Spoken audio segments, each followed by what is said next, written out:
Hi, and welcome to the X22 Report Spotlight. Today's guest is Bill Holter.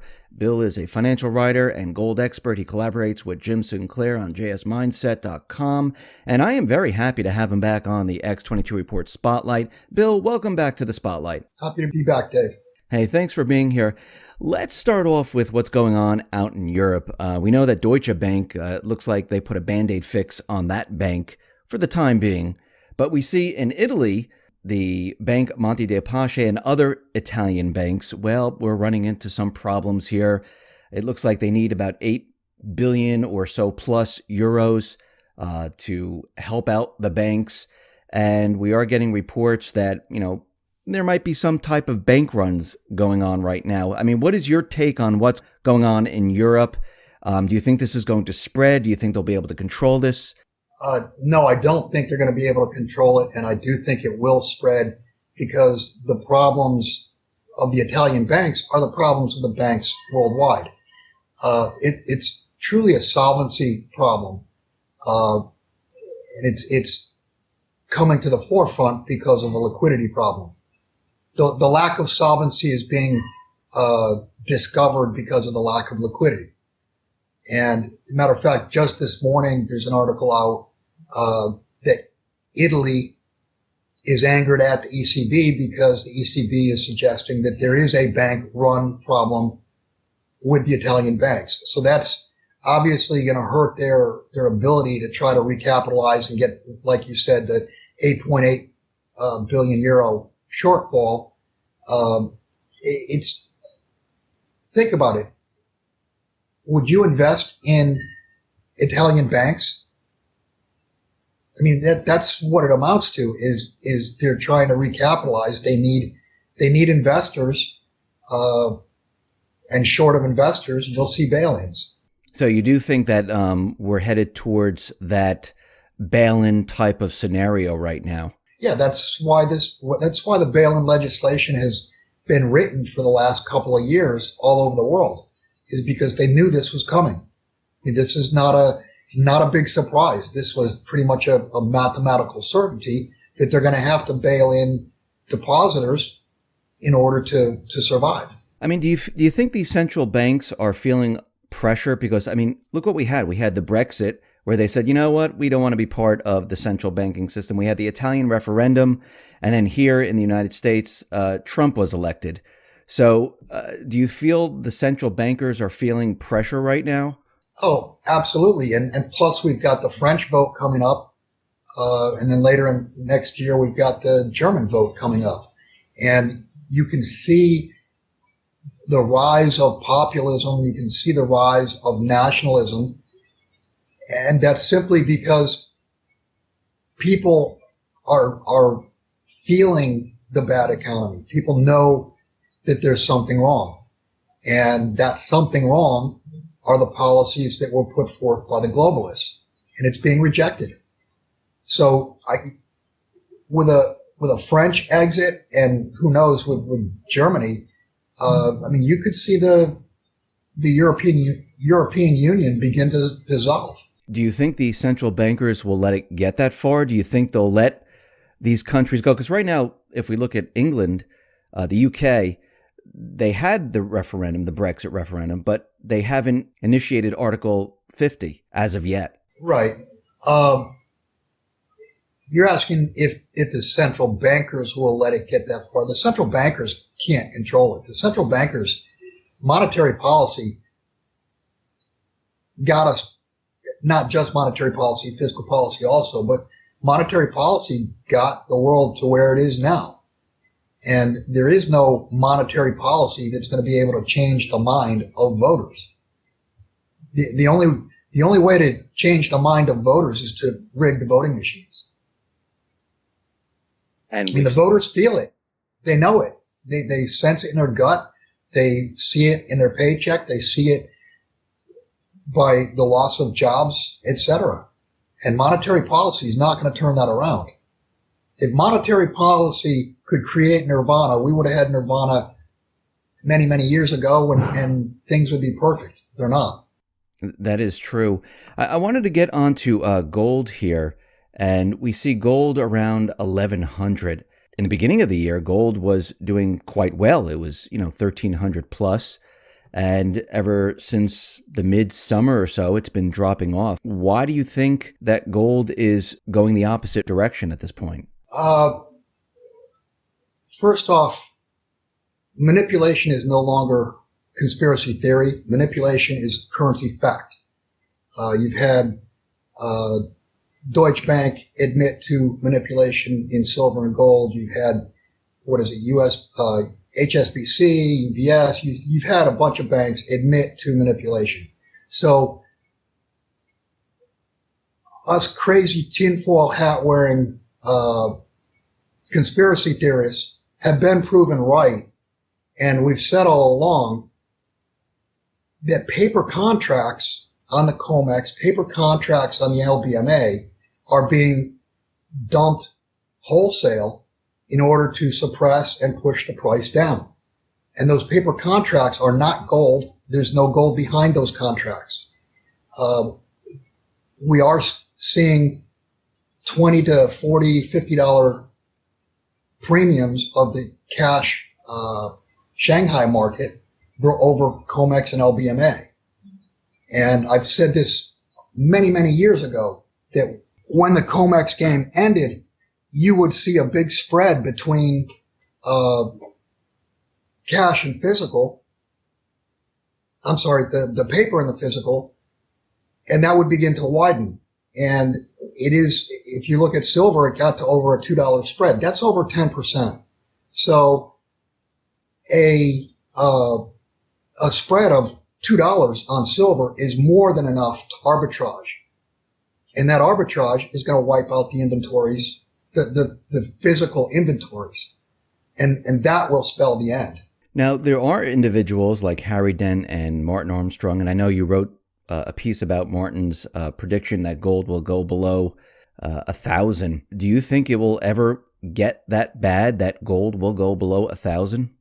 Yeah, you could see gold go to $10 offered, no bid in the paper markets. That's not gold. Physical gold, I don't think you'll see go below $1,000 an ounce. When you're trading real gold, and you got to understand there's a big difference between real gold in your hand and a contract. Contracts are made to be broken. I do want to mention, as far as you brought up Harry Dent and Martin Armstrong. First off, Martin Armstrong, before he got out of jail, wrote about manipulation. He was screaming bloody murder back in 2010 regarding silver.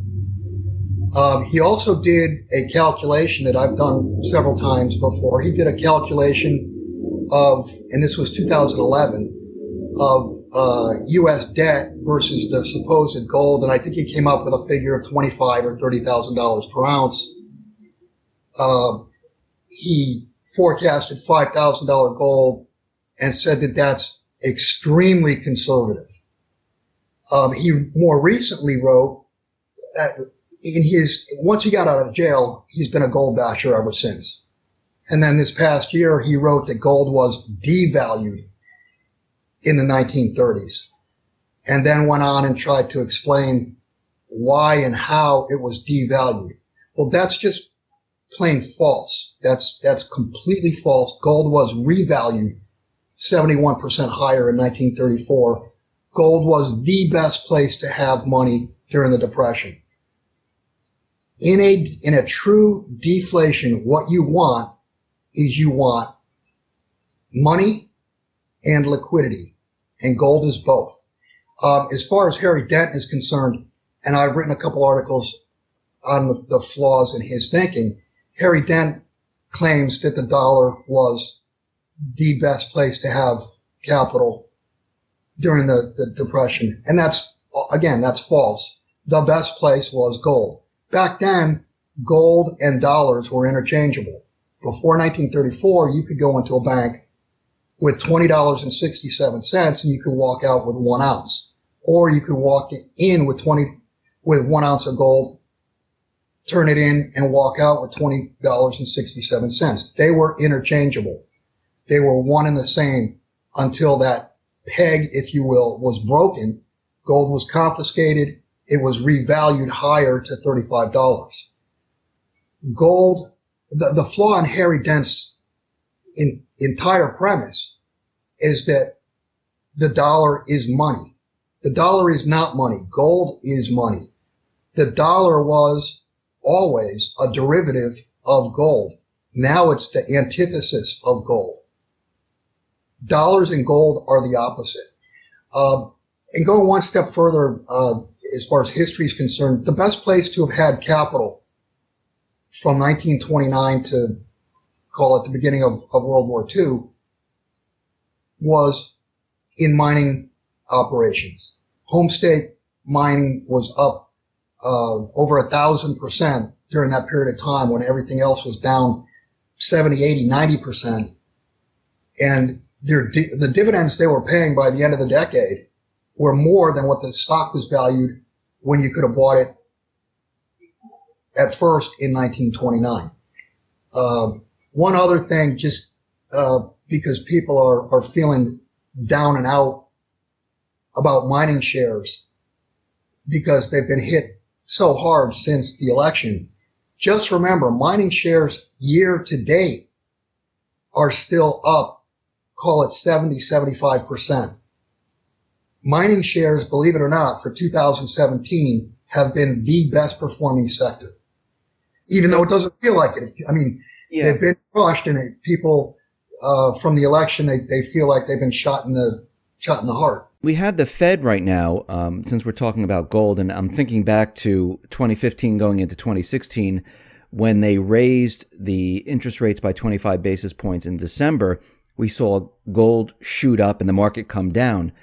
They did the same exact thing this December. What do you see happening as we go into January for gold and the market? Do you see the same thing happening? Well, I think ultimately gold and silver are going to all of a sudden be not available. Like I talked about before, the arbitrage factor of it. Gold has been going from west to east, and the Western inventories are not infinite. As far as the Fed raising rates, the Fed really had to raise rates because the markets forced them to raise rates. The Fed had to raise rates this year because market rates were up over 100 basis points. So the Fed follows. The Fed does not lead. If you look across the globe, everywhere, interest rates have gone up 100 basis points pretty much or more. This rise in interest rates is on top of the most leveraged economy and financial system in all of history. It's not only the most leverage of all time, but it's the leverage ratios are worse than they've ever been pretty much everywhere. And oddly, the country with the best debt to GDP ratio is Russia. If you look at the West, even if you look at China, debt to GDP has never been at these levels. And these higher interest rates are going to affect, they're already affecting housing, autos. You can see it. You can see the interest rates are already putting a squeeze on the real economy. And beneath the surface in the financial markets, there's very tight liquidity. And these higher rates are in the process of turning derivatives upside down, because all derivatives have interest rates as an original premise, if you will. The interest rates are factored into derivatives when they're first created. So if you create a derivative and you're using the assumption of a quarter of a point or a half a point, and all of a sudden rates are 1% or 1.5% or what have you, it changes the dynamic of the entire derivative. So a lot of these derivatives are not even close to what they originally were meant to be or meant to look like. So, I mean, the Fed raised the rates, and before they raised the rates, we saw it was taking effect. And I mean, there were problems in the housing market where the rate was rising, mortgage applications were declining, and sales, they just didn't exist during this whole period. And if the rates continually rise, we're going to see a breakdown of the real economy. And my question to you is, I mean, they know this is going to happen. They know if they raise the rates, this is going to happen. Why would they do it then? Because they were forced to. If the Fed didn't raise interest rates, it didn't matter whether the Fed raised rates or didn't raise rates. The market raised rates. It doesn't matter what the Fed did or didn't do, mortgage rates went up. So if they didn't raise rates, they would look like fools. So they had to raise rates, but it was forced upon them by the market. And higher, you're right, higher interest rates are, you can see it. It's already crushing the real estate market. And think about what the real estate market is to the real economy, the jobs from the real estate market. And just go back to 2007, 2008. The real estate market can decimate the real economy and decimate financial markets pretty quickly. There's way more derivatives outstanding now than there were in 2007, 2008. So let's talk about the economy. We see that prior to the elections, they brought the unemployment rate down to 4.9%. We know that was for the elections to say, hey, look how great the economy is doing. And then we saw GDP move up to 2.9%. After the election, we see GDP revised and it was brought up to 3.5%. Unemployment was brought down to 4.6%. And we see the stock market continually going up and up and up and up, making it look like everything is absolutely fantastic. What are they doing at this point? Why are they pushing this illusion? Because we know what the real economic data reports. There's nothing good about the economy right now. Why are they pushing so hard to make everyone believe that the economy is so fantastic right now? It's all about legacy for Obama. I mean, the numbers, they held the system together. The numbers, the 4.9% unemployment rate, this latest GDP growth of 3.5% or whatever. Not one year did we have 3% growth. The growth numbers that they have put out over the years are clearly bogus. The unemployment numbers are clearly bogus. All you have to do is go to John Williams' shadow stats, and you can see what's really going on. We've been in, I wouldn't even say we ever recovered. I think what happened after 2008, 2009 is the economy bottomed, and we've been bouncing along the bottom all along. I don't think we've even taken out the activity levels that we had back in 2007, 2006. We've had, 8 years of, quote, recovery. Have you heard the word in the last 8 years? Expansion? Never heard that. The typical business cycle, when the business cycle was working before we got to debt saturation, and that's the reason we're no longer expanding, because there's too much debt and growth gets spurred by debt, but the incremental debt is not creating growth. But if you go back these last 8 years, there has been no expansion. There's been truly no recovery.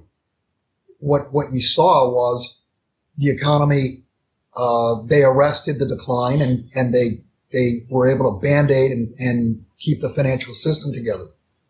And I think what you're going to see is, within the next couple of weeks, next couple of months,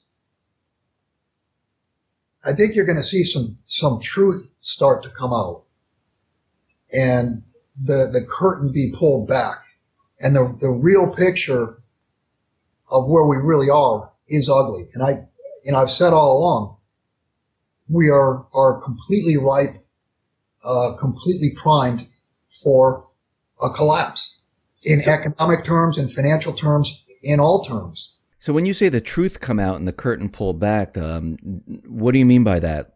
Well, let's just stick on the economy. The economic numbers have been completely bogus. Like I said, just go to John Williams, he's a number crunching bean counter that doesn't take one side or the other. He just wants the real number. And the unemployment numbers, if they were calculated the way they were back in the 70s and 80s, would be upwards over 17%. So those are severe recessionary, if not depressionary numbers. And the growth numbers of, continually 1, 2, 2.5% or whatever, they've been continually flat to negative. And the way they rig those is by rigging the inflation number. Do you think Trump already knows what the real economy is, or do you think? Absolutely, he knows. So he knows what's happening behind the scenes. He absolutely knows that he's being made captain of a plane with no fuel left. He knows this is going to go down. And I've said the second best thing, I think the best thing about Trump winning the election will be who and what his picks are for the Supreme Court. Beyond that, we are going to collapse. It's a mathematical certainty that the financial markets are going to collapse. And my thought process is at least we have someone leading the country who hopefully believes in the rule of law. I mean, had Hillary won or Obama be able to go another 4 years or whatever, you could see the rule of law going away. And the rule of law for the average person would have been steamrolled. And I mean, with Trump as president, it's still not going to be a rose garden. But at least I hope and I believe there will be some fairness and adherence to the laws that are on the books, and they will apply to everyone. I mean, we're getting word from J.P. Morgan Chase and the central banks where they're warning that, if Trump puts his policies, his economic policies forward, we might see a turn in the market in 2017. Do you think this is going to be payback under Trump, saying, okay, listen, we didn't get what we wanted. He's not listening to us. So we're going to bring this down under him and blame him for all of this.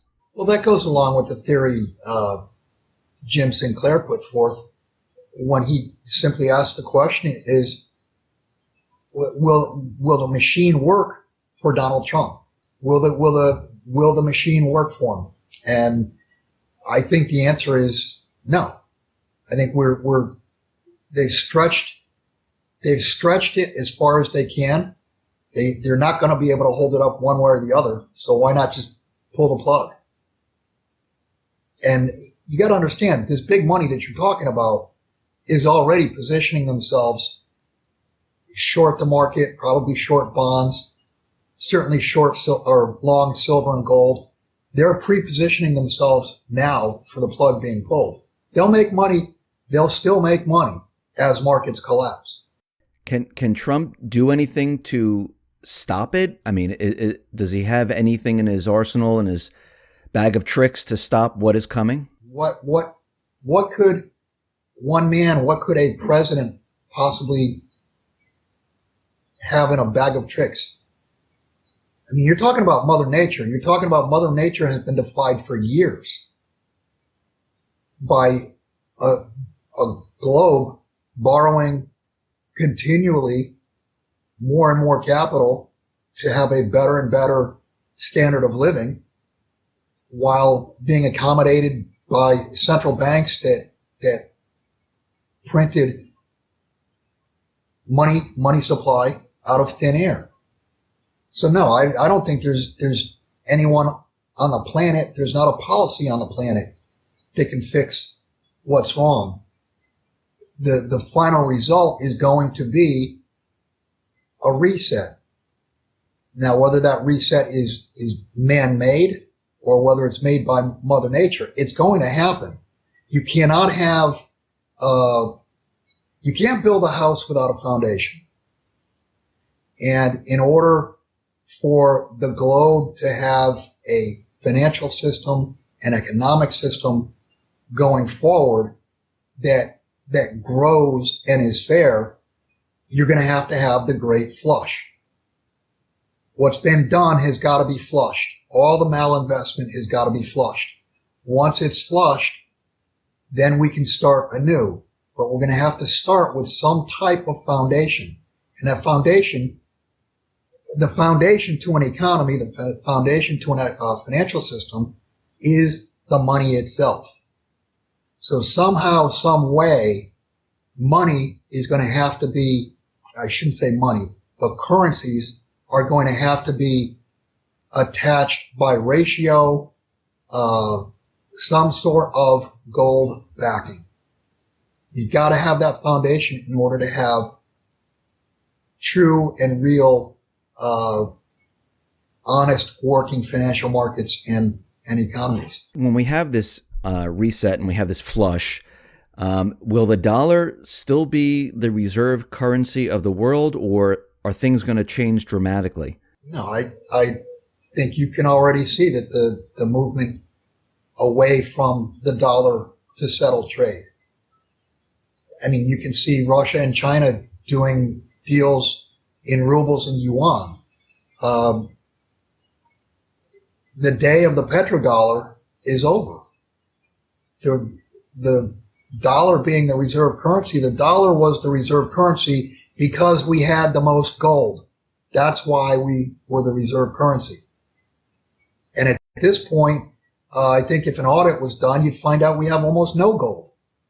So how could we be the reserve currency? So will our currency be just a local currency then? I mean, Jim Rickards was out there saying that the SDR is going to be the new world currency. Do you agree with that? It could be the SDR. It's hard to say. It could. You could have a basket, but whatever the world reserve currency does become will have some type of gold backing. It's got to be hooked to gold. So how do you see this year playing out in 2017? Do you see this whole thing falling apart in the beginning of the year, the middle of the year? Where do you see it all going? We should have fallen apart several years ago. And I mean, we had a false start last January and February. It looked like things were coming apart. As far as timing goes, your guess or anybody's guess is as good as mine. But mathematically, we've reached debt on a global basis. We've reached debt saturation, and the game's over. So it's a question of when. It's not if. It's going to happen. And I do suspect it will be this coming year in 2017. I think, like I said, I think there's going to be all kinds of truth that comes forward, and people are going to see for themselves that it's been a hologram. It's been a financial hologram. The standard of living has been way higher than it should have been, and that's because of debt. So when you say our way of life was too high, what level are we coming down to then? Oh, I think in the United States you could easily, I think the minimum standard of living drop will be 30%. And I think you could see easily a 50% drop or as much as 70% drop in our standard of living. We've lived way beyond our means for the last, 50, 60 years, as long as the country has run deficits.